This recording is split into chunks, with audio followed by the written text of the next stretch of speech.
தமிழுக்கும்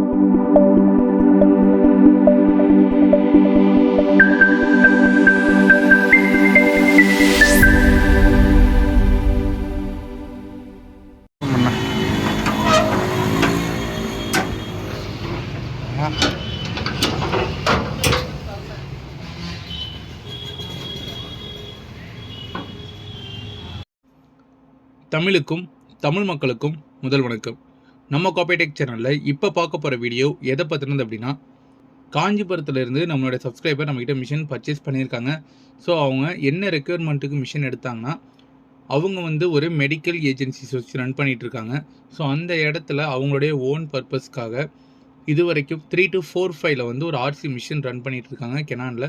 ஸோ அது ஆல்மோஸ்ட் ஒரு 5 lakhs ஓடிடுச்சு. ஸோ அதனால் மிஷின் சேஞ்ச் பண்ணலாம் அப்படின்றதுனால நம்மக்கிட்ட கேட்டிருந்தாங்க. ஸோ அவங்களுக்கு இப்போ கரண்ட்டில் இருக்கிற கியோஸ்ரா MZ3200i இந்த மாடலை ரெக்கமெண்ட் பண்ணியிருந்தேன். அவங்களும் அவங்க சைடில் இந்த மாடலை பற்றி என்கொயரி பண்ணிவிட்டு சர்ச் பண்ணிவிட்டு இந்த மாடல் ஓகே அப்படின்னு சொல்லிட்டு கன்ஃபார்ம் பண்ணிட்டாங்க. அவங்கக்கிட்ட மினிமம் அட்வான்ஸ் கேட்டிருந்தோம். அவங்களும் நமக்கு ட்ரான்ஸ்ஃபர் பண்ணிட்டாங்க. ஸோ அதுக்கப்புறம் நம்ம இங்கேருந்து மிஷினை எடுத்துகிட்டு போய் அவங்க இடத்துல இன்ஸ்டலேஷன் பண்ணிவிட்டு அதுக்கப்புறமா அந்த 3 to 4 5 இருக்கு இல்லையா, அதுக்கு ஒரு வேல்யூ போட்டு எடுத்துக்க சொன்னாங்க. ஸோ நம்ம டீம் போயிட்டு ஃபுல்லாக செக் பண்ணிவிட்டு அதுக்கு ஒரு வேல்யூ போட்டு அதுக்கு எக்ஸ்ட்ராவாக, அதாவது இந்த அமௌண்ட் போக அதுக்கு என்ன தரணுமோ அதை தனி டீலில் அது சொல்லிட்டாங்க. ஸோ அதுக்கும் அவங்க ஓகே சொன்னதுக்கப்புறம் நம்ம இந்த மிஷினை இறக்கிட்டு அந்த 3 to 4 5 ஃபஸ்ட் ஃப்ளோரில் இருந்து இறக்கி நம்ம வண்டியில் லோட் பண்ணுறது தான் இந்த வீடியோ. ஸோ வண்டி அதுக்கப்புறம் கிளம்புனதுக்கப்புறம் அதுக்கப்புறம் நம்ம இந்த 3200i மேலே எடுத்துகிட்டு போய் ஒவ்வொன்றா அன்பாக்ஸ் பண்ணி நம்ம இன்ஸ்டலேஷன் பண்ணுறது தான் இந்த வீடியோ. ஃபஸ்ட்டு நம்ம என்ன பண்ணுவோம்னா, ட்ராலியை பிரிப்போம். பிரித்து அதுக்கு வீல்லாம் தனித்தனியாக இருக்கும். ஸோ அது எல்லாத்தையுமே நம்ம அசம்பிள் பண்ணிவிட்டு அதுக்கப்புறம் மிஷினை பிரிப்போம். மிஷினில் உள்ள இந்த டேப்ஸு, அதுக்கப்புறம் அந்த கவர்ஸ், பேப்பர்ஸ் எல்லாத்தையுமே எடுத்துகிட்டு மிஷினை எடுத்துகிட்டு போய் அந்த ட்ராலியில் வச்சுருவோம். தென் ஃபைனலாக பார்த்தோம் அப்படின்னா நம்ம ஏடிஎஃப்பை பிரிப்போம். அந்த ஏடிஎஃப்பை பிரித்து அதையும் அசம்பிள் பண்ணி அந்த பின்னாடி கனெக்ஷன்லாம் வரும். அதையும் நம்ம கனெக்ட் பண்ணதுக்கப்புறம் நம்ம கடைசியாக என்ன பண்ணுவோம்னா, அதில் டோனர் கேட்ரிட்ஜை எடுத்து இன்சர்ட் பண்ணிட்டு பவர் ஆன் பண்ண வேண்டியதான். ஸோ இது பார்த்தோம்னா ஒரு 5 to 10 minutes மிஷினே ரன் ஆகும். ஸோ அந்த மாதிரி டோனர்லாம் இறங்கினதுக்கப்புறம் தான் நமக்கு ரெடி டு காப்பின்னு வரும். அதுக்குள்ளேயே 2 பிரிண்ட் அவுட்டை ஆட்டோமேட்டிக்காக மிஷினே நமக்கு கொடுத்துரும். தென் அதுக்கப்புறம் நம்ம டிரைவர் இன்ஸ்டலேஷன் பண்ணிவிட்டு அவங்களுக்கு அங்கே லைட்டாக டெமோ கொடுத்துட்டு அங்கேருந்து ரிட்டர்ன் வரதான் இந்த வீடியோ. ஸோ இந்த மாதிரி ஒரு கம்பெனிஸ்க்கு இல்லை ஒரு இன்ஸ்டியூட்டுக்கு ஒரு மிஷின் எடுக்கணும் அப்படின்னா நீங்கள் இந்த ஆர்சி செகண்ட் மிஷின் கான்செப்ட் போகிறத தவிர்த்து ஒரு 1.5 lakhsக்குள்ளே ஒரு பிராண்ட் நியூ ஒரு ஹெவி டியூட்டி மிஷின்ஸ் கண்டிப்பாக கிடைக்கும். அதுவும் இல்லாமல் இந்த கியோஸ்ரா சொல்ல போனோம் அப்படின்னா, இப்போ கரண்ட்டில் இருக்கிற MZ3200i இந்த மாடல் நல்லாவே இருக்குது. 5 lakhs காப்பீஸ் வரைக்குமே ட்ரம் லைஃப் கொடுத்துட்றாங்க. நீங்கள் கரெக்டான டோனரும் மிஷினில் கொடுத்துட்டு கரெக்டான கைடன்ஸ் படி மிஷினை பார்த்துக்கிட்டீங்க அப்படின்னா கண்டிப்பாக மிஷினோட லைஃப் உங்களுக்கு ஜாஸ்தியாகவே இருக்கும். ஸோ வேறு எதுவும் டீட்டெயில்ஸ் வேணும் அப்படின்னா கண்டிப்பாக கால் பண்ணி மற்ற டீட்டெயில்ஸ் கேட்டுக்கோங்க. ஸோ இதுக்கப்புறம் இருக்கிற வீடியோஸ் எல்லாமே ஒரு மாதிரி பேக்ரவுண்டில் ஓட ஆரம்பிக்கும். ஸோ அதை ஃபுல்லாக பாருங்கள், கண்டிப்பாக ஹெல்ப்ஃபுல்லாக இருக்கும். இதேபோல் காப்பேடெக் சேனலுடன் இணைந்தீர்கள். நன்றி.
நீங்கள் வந்து ஹோம் போனாலும் சரி, இல்லை இந்த ஃபேவரட் செட்டிங்ஸ்குள்ளே ஐடி கார்ட்ஸ் ஆளுன்னு இருக்கும். இதுவுமே இங்கே ஹோம் பேஜ்லேயும் நான் வச்சுருக்கேன், நீங்கள் அதுலேயும் எடுத்துக்கலாம். இப்போ ஃபஸ்ட் செட்டிங் செலக்ட் பண்ணிவிடுங்க. நம்பர் ஆஃப் காப்பீஸ், இதுக்கப்புறம் நம்பர் ஆஃப் காப்பீஸ் 1 2 3 ஏதாவது நீங்கள் கொடுத்துக்கலாம். ஆமாம், அங்கே வச்சுட்டு இது கொஞ்சம் இது பிரேஸ்லெட்டை ஏற்றிக்கோங்க, கண்ணாடியில் பட்டுச்சுன்னா கிராச் ஆகிட்டே இருக்கும். இறக்கிட்டு இப்போ ஸ்டார்ட் பண்ணிவிடுங்க. அவ்வளோதான். அடுத்து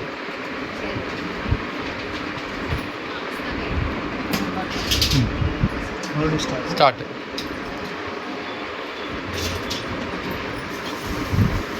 இதில் நிறைய ஆப்ஷன்ஸ் இருக்குது உங்களுக்கு. இந்த டென்சிட்டி வந்து லைட் பண்ணி டார்க் பண்ணுறது, அப்புறம் கம்ப்ரஸ் பண்ணுறது,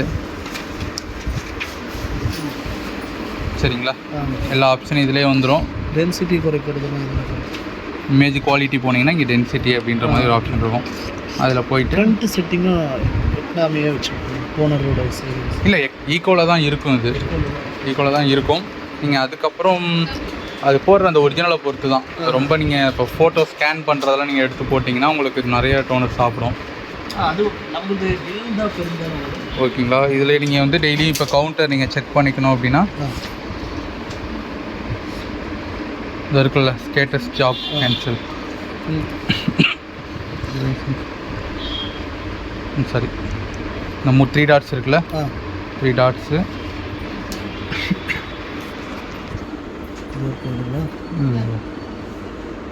கவுண்டர் இது இருக்குல்ல,